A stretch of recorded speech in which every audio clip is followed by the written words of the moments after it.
Assalamualaikum warahmatullahi wabarakatuh. Selamat siang Bapak Sugeng Firdausi selaku dosen manajemen investasi. Sebelumnya perkenalkan, nama saya Wanda Eka Sudiani dari Prodi Manajemen dengan NIM 101200177. Nah, di sini saya menganalisa PT BTPN Syariah Tbk.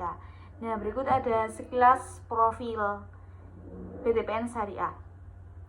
BTPN Syariah adalah anak perusahaan BTPN dengan pemilik saham 70% dan merupakan bank syariah ke-17 dan merupakan bank syariah ke-12 di Indonesia. Bank beroperasi berdasarkan prinsip inklusi keuangan dengan menyediakan produk dan jasa keuangan kepada masyarakat terpencil yang belum terjangkau serta segmen masyarakat prasejahtera. Selain itu, BTPN Syariah juga menyediakan pelatihan keuangan sederhana untuk membantu mata pencarian nasabahnya agar dapat terus berlanjut serta membina masyarakat yang lebih sehat melalui program dananya. Nah, di sini untuk makroekonominya saya mengambil dua data dari BI atau Bank Indonesia. Yang pertama, pandemi COVID-19 masih membayangi perekonomian global selama 2021.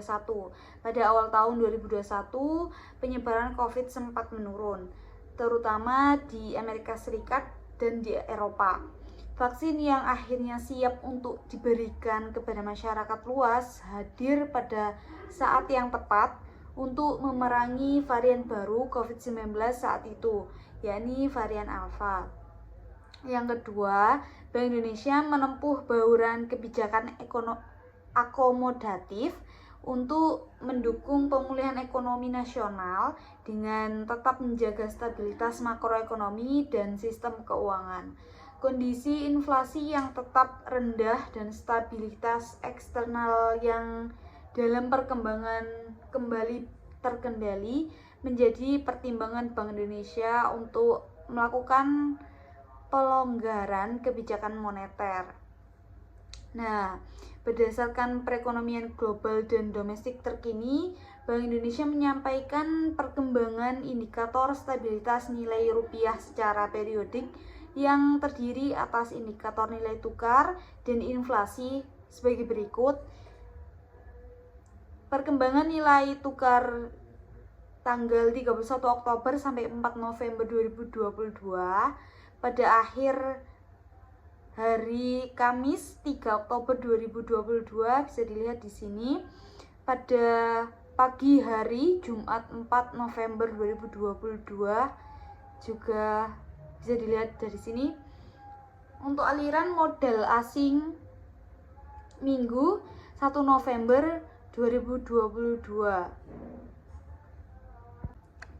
Nah, untuk sektoral atau subsektoral, di sini saya mengambil datanya dari idx.go. Untuk daftar saham di sini BTPN Syariah pada tanggal masih 2018. Dan untuk sahamnya yaitu sekitaran 7 miliar, 6. Dan kemarin saya menganalisa berita dari sumber OJK.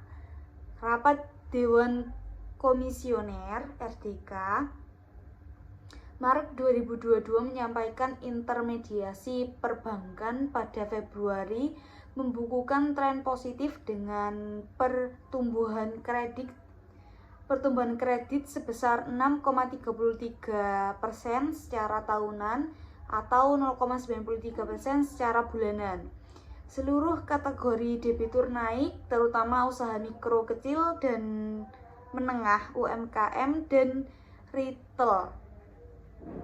Secara sektoral, mayoritas industri utama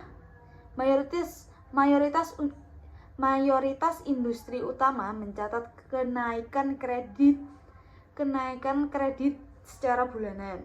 Hal ini seperti terlihat sektor perdagangan, manufaktur, dan rumah tangga yang masing-masing sebesar 19,5 triliun, 8,8 triliun, dan 7,1 triliun.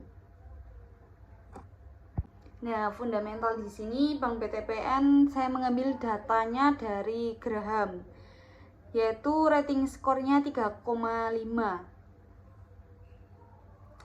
Nilai defisit Graham mensyaratkan bahwa semua peringkat kecuali 4 tahun yang berakhir menjadi 100% atau lebih. Utilitas dan keuangan harus memiliki 2 peringkat terakhir melebihi 100%, bukan 3 peringkat pertama. Nilai enterprising Graham mensyaratkan peringkat 2 hingga 5 melebihi minus 75%, 90%, 50%, dan 5%. Yang selanjutnya, investasi defisit Graham membutuhkan 20 tahun dividen tanpa batas. Investasi Graham yang giat membutuhkan dividen saat ini. Nah, yang selanjutnya, nilai BVPS, TBVPS, dan EPS digunakan untuk menghitung harga defensif nomor Graham dan harga enterprising nomor ketenangan investasi Graham defensif dan enterprising membutuhkan 10 dan 5 tahun pendapatan positif tanpa gangguan. NCAF membutuhkan TTM, EPS, IPS positif. IPS tahun 11 dan 12 digunakan untuk perhitungan pertumbuhan laba 10 tahun menggunakan rata-rata 3 tahun. Dan selanjutnya, angka penjualan dan raca yang digunakan untuk menghitung peringkat Graham dan nilai aset lancar bersih.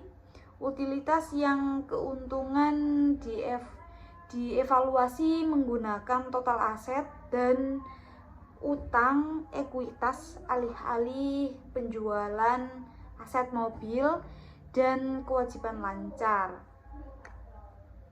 Nah, untuk yang selanjutnya, nilai intrinsik adalah harga yang sesuai dengan Graham grade saham.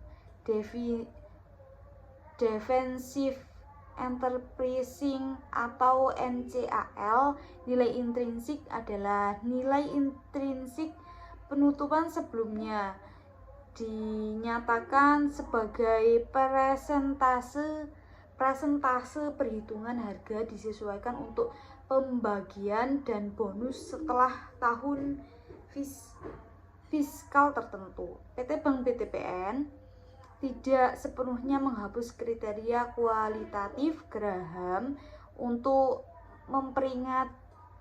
peringatan investasi NCAF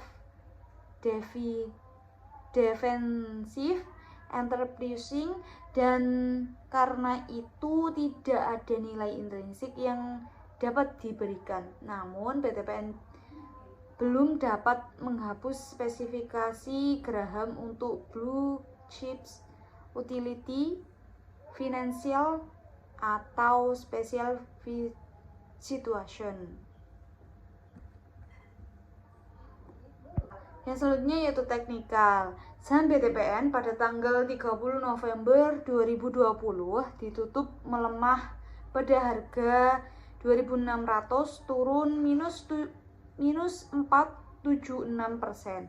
Hal ini disertai dengan peningkatan volume yaitu 155% dari hari sebelumnya. Berdasarkan indikator stochastic slow, saham ini berada pada area pertengahan atas dengan kecenderungan bearish. Indikator moving average conference divergence